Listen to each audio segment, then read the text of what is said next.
Alright, welcome back to Wmma Now with your host Chuck Stevenson, coming at you with a fight announcement. So earlier this month, or late last month, the announcement was made that Lucie Pudilova is coming back to the UFC, and now she has a fight booked. She will be taking on Wu Yana at UFC 278, Usman versus Edwards 2. It's going to go down August 20th in Salt Lake City, Utah. So Pudilova is back, and she'll be making her first fight back in the UFC at a big pay-per-view event. Not sure where she'll be on the card. Probably somewhere on the prelims, most likely, given her opponent. But this should be a good one. I like this style matchup. This should be a good one. So this was announced earlier today, at the time of this recording, via a UFC press release for the event. They announced a bunch of fights for this one. But this is the one that I noticed the most. And as I mentioned, this is going to be Pudilova's first fight back in the UFC. And I got to hand it to the matchmakers. They booked her in a fight that is going to mean action. This should be a good one. I don't expect it to be like the most highly skilled, most technical bout ever, taking on Wu Yana. But this should be a fun, action-packed, high-paced fight that we should expect, that we've come to expect from, both of these fighters. Both of these fighters are action fighters. Both of them coming in, looking to put on a good show and put on a fight. So I've got high expectations for this one. Not on the skill factor, but on the excitement factor. My expectations for this one are high. Anyway, let's go ahead and take a look at the stats. So Pudilova coming in 13-7. Mulan coming in at 12-5. Now look at the difference in recent fights here. Pudilova has lost only one of her last 6 bouts since getting cut from the UFC a while ago. She is currently on a 2-fight win streak over Marta Volacek 7 months ago, and then defeated Carol Yarawaki, a little over 2 months ago. Wu Yana, on the other hand, she's riding a 3-fight losing streak going back 2 years and 9 months.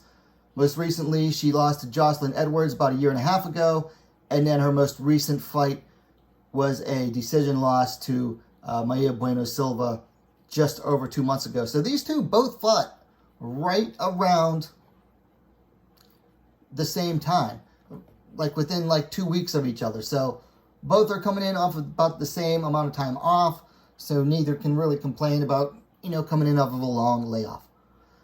They are the same height, 5 feet, 8 inches, 173 centimeters, so good size for bantamweights.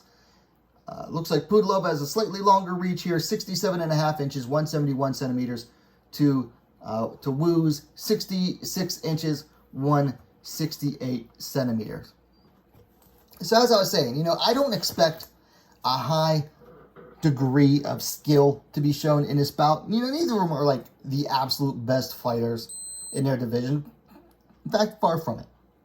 I mean, that's why they're putting Wu in on a losing streak against someone who is just coming back to the UFC after, several years away and a number of fights. They're not expecting these two to come in with, looking like high level, ready to take on the champ type skills here. What the matchmakers are doing with this fight is they're looking for an action fight. They're looking for, a high pace. They're looking at two fighters who are going to come in and are going to try to bring in the action. They're going to bring in two fighters here that might not get the finish, but are at least going to try for it if they see the opportunity.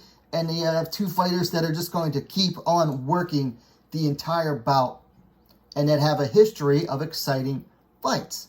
I mean, Pudilova has, I think, at least one Fight of the Night award under her belt. I think she has more than that. And Wu has, some fun fights too under her belt. Even in losing efforts, she brings in some fun fights.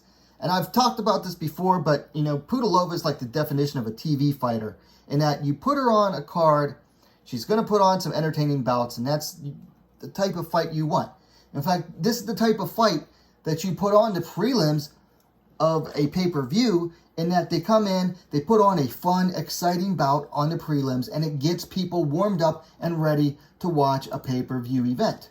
This is the type of fight that, gives people the incentive to go, well, this is on the prelims. What are the bouts going to be like on the pay-per-view? And then it gives them an incentive to buy said pay-per-view. So, like I said, do I expect super high-level stuff from these ladies? No.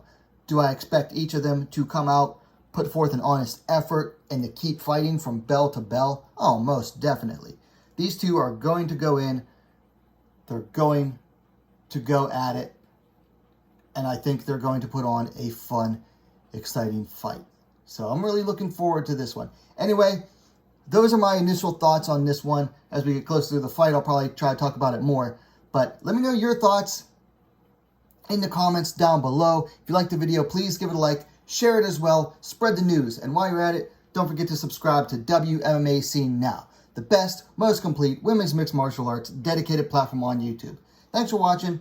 We'll see you next time.